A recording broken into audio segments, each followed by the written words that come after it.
Hey guys, welcome back to the channel. Sony has acquired EVO. We all know that. Now let's break down what it means.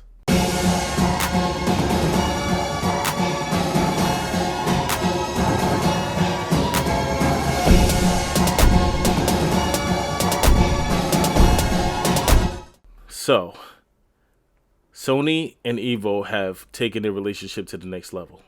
And this is great news. This is actually, I think it's a great move because EVO needed to change its name around anyway. They needed to, distance themselves from the drama that was occurring last year, last summer when EVO was canceled and everything. And they said they wanted to rebrand themselves. And I feel like this was a smart move to do so. Now, a lot of people are actually wondering what's going to happen now that Sony owns EVO. Like, will everything be exclusive to Sony? I don't think that's the case, to be honest. When EVO opens up like fully to the world again, we'll see more games at their tournaments. I think for right now, the move that they're making with this year's tournament is a smart one due to the fact that they're worried about connectivity. These are the games they picked because of connectivity. Like Sony has been running online tournaments with Mortal Kombat every week, and there's never really been a problem of drop frame rates and stuff like that. Like people have been really running these tournaments really smoothly. And it's surprising, yes, that there's no Killer Instinct because Killer Instinct does have a great online, so I've heard. I've actually never played the game myself because I don't have an Xbox, and I heard, though, that the game itself has a great online. Like, I believe it runs on rollback.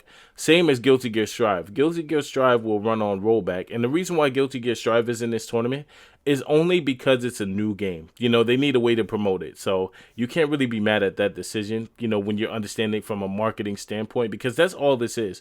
This big move that Sony has made was from a marketing standpoint. So it's understandable. And plus Street Fighter is on PlayStation and PC, so that's another reason why that's in this tournament.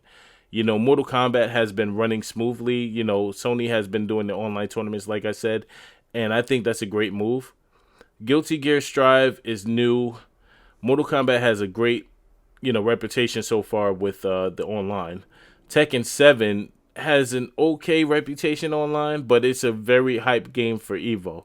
So, they needed to put that game in the tournament any way they could. So what they did was they switched the Tekken 7 portion of the tournament to PC because I believe it runs better on PC than console anyway. And then that's just the way they chose this game. Super Smash Brothers is out, and I know a lot of people are hurt about that, but at the same time, you got to realize it does have a reputation of being a very bad game online. People complain about disconnections a lot and everything like that, so they don't want to take that chance. If you try to compete in this tournament and you're fighting in the middle of a match and get disconnected, that's going to hurt, right? So you don't want to take that chance, because as much as they could try to prep us for these tournaments and everything and try to prepare to make sure everything runs smoothly, you can never count on your opponent's internet connection, And I feel like that's the same reason why Dragon Ball FighterZ is not in this tournament. So with that being said, like I said, I think that when the tournaments open up, we're going to see more games on the roster. But for right now, with this online tournament, and plus this is just a test run, people got to understand that EVO went through a lot last year, so now it's under new management and they're really trying to get a tournament out there quickly because they need to keep their fans engaged, and so this is the best bet. And I feel like once this tournament is done, they're going to look at, how it ran smoothly. They're probably going to play it back and run the numbers and stuff like that and see what they could do better in the future. So I wouldn't count them out just yet. Hopefully this runs smoothly. I personally, I wanted to make my EVO debut this year with Tekken 7. But unfortunately, I can't. I can't do that because I play Tekken 7 on PlayStation. I don't have it for PC, nor do I want it for PC. Me personally, I think I'm going to just play my games on the platform that I have, which is PlayStation 5.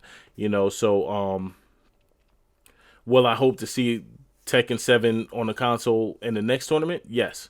I really hope they keep it on console next time, but I understand it. Like I said, this is all for connectivity right now. They want to make sure that people can have access to these games and really play it and enjoy their matches rather than, disconnections and then stuff like that to where, somebody could get booted out of the tournament just off of a drop frame rate. You know, that would suck because you could train all you want, have all the skills you have, but if you're no match for the internet, you're no match for the internet, you know? So I feel like it was a smart move what they're doing, and I just can't wait to see more of this deal. You know, of course, we're going to get more details about the deal itself in the future.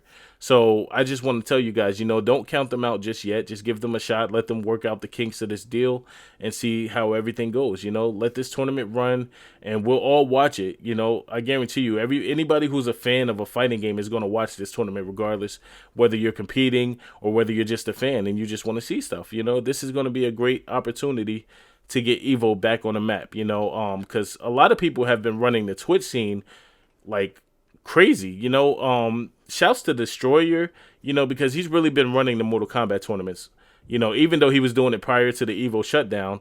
You know, I think he really turned up, you know, his level of commentating and his level of just all around running these tournaments behind the scenes and everything like that. And I think that's great too, because it now gives people the chance to engage and have these tournaments on their own. Like, you know, at some point we all forgot about Evo. You know, it wasn't really that important due to the fact that the community itself has come up with ways to keep themselves busy, you know. So if this Evo deal falls short of what we expect, you know, I'm pretty sure there's going to be other tournaments and everything to be held as well. So, you know, maybe we'll create the next Evo, you know, something bigger, something better. So we never know. But I just wanted to, you know, give you guys some insight on how that exactly works out. So thanks for listening. And also check out the series on the channel, Heroes in the Shadows.